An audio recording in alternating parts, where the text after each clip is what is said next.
Welcome to the deep dive. We cut through the noise to bring you the crucial insights from global shipping. And today, we're really getting into something fascinating, maybe a bit alarming, actually. This huge wave of new container ship orders. It looks set to reshape the whole industry. Our mission, well, our deep dive goal today is to unpack this massive buildup. What are the consequences? We're relying heavily on articles from Splash 247. That's right, especially that headline piece, 10.4-meter 2 container order book raises specter of decade-long supply glut, plus other Splash 214-947 reports on company orders, geopolitics. Exactly. So, okay, let's explore why so many ships are being built and, what it could mean for all of us. Let's start with just the sheer scale. I mean, the numbers are pretty staggering. They really are. A 10.4 million TEU order book. TEU, that's 20-foot equivalent units, of course. And that represents nearly 32%, 31.7% to be exact, of the entire existing fleet. Wow. That's the highest ratio we've seen since 2010. It just screams potential disruption, doesn't it? Yeah. On a scale we haven't seen for, well, over a decade. And what's fascinating here is that historical echo you mentioned. Lytica, they're an Asian container consultancy. They're warning us. The last time the order book ratio got this high, which was back between 2004 and 2009, it led straight into a decade-long supply glut, a supply overhang. Right, a supply overhang. So basically, way too many ships chasing too little cargo. Exactly. And that just crushes freight rates. Bad news for carrier profits, obviously. And it's not just Lytica. Even the more, let's say, conservative estimates. Clarkson's research, Alphaliner, they're still putting in around 9.9 million TEU. Massive numbers. And get this, 275 new container ships, box ships, already contracted this year. That's double the 10-year average. It really is, like you said, an ordering binge.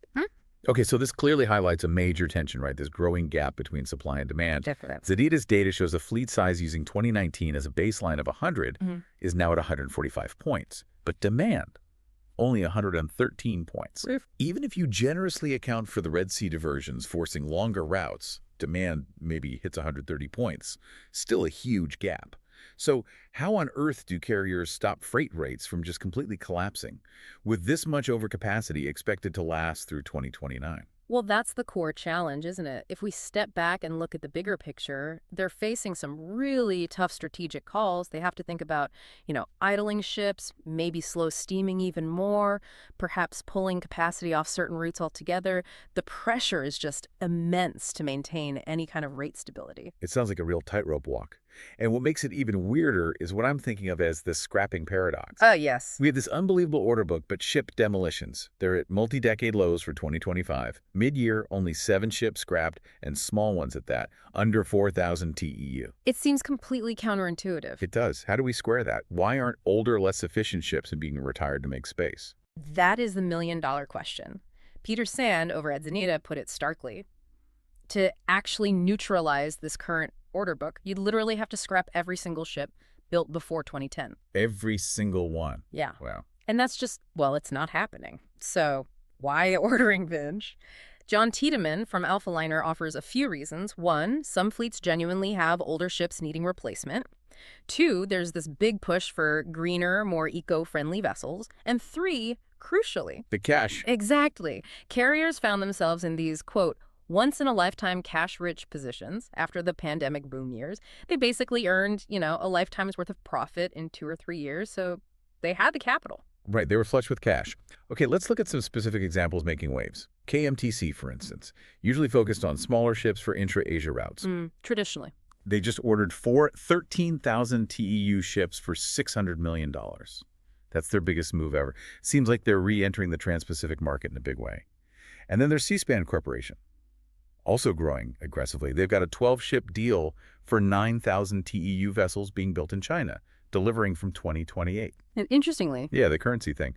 Paid for in Chinese renminbi, not US dollars. What? With ICBC Financial Leasing involved, Seaspan's clearly a big customer for China's state-owned shipbuilders. And this definitely brings us to the geopolitical ripples, doesn't it? It seems unavoidable. OOCL, owned by China's Casquo, they're already saying upcoming U.S. port fees on Chinese-linked ships could have a, quote, relatively large impact. And look what they're doing, launching new services that specifically avoid U.S. ports. They're going via Mexico instead. That's a clear strategic shift to sidestep those potential costs. But then OOCL's parent company, They offer a bit of a counterpoint. They're saying, look, these geopolitical uncertainties, the Red Sea, tariff changes, while they're challenges. They can also be opportunities. Right. Opportunities to refine strategies, maybe focus on specific market segments. It's about adapting to these shifting global trade winds, not just reacting defensively. Mm-hmm. So, wrapping this up, what does this all mean for you listening? We're basically looking at global shipping heading towards a major shakeup. Mm-hmm. A flood of new ships meeting, well, uncertain demand. That means huge pressure on freight rates. A really delicate balancing act for the carriers. Yeah. And that could impact everything from delivery times to the price tags on the goods you buy. Precisely. And the long-term ripple effects here are potentially huge and very complex. Will the supply glut eventually mean consistently cheaper goods for consumers? Maybe. Or will it create a really volatile, unstable future for global trade, with carriers fighting tooth and nail just to stay profitable? And maybe the most provocative thought, what happens when that once-in-a-lifetime cash finally runs out? Yeah. And the industry is left swimming in this ocean of overcapacity? That's a critical question for all of us as this continues to unfold.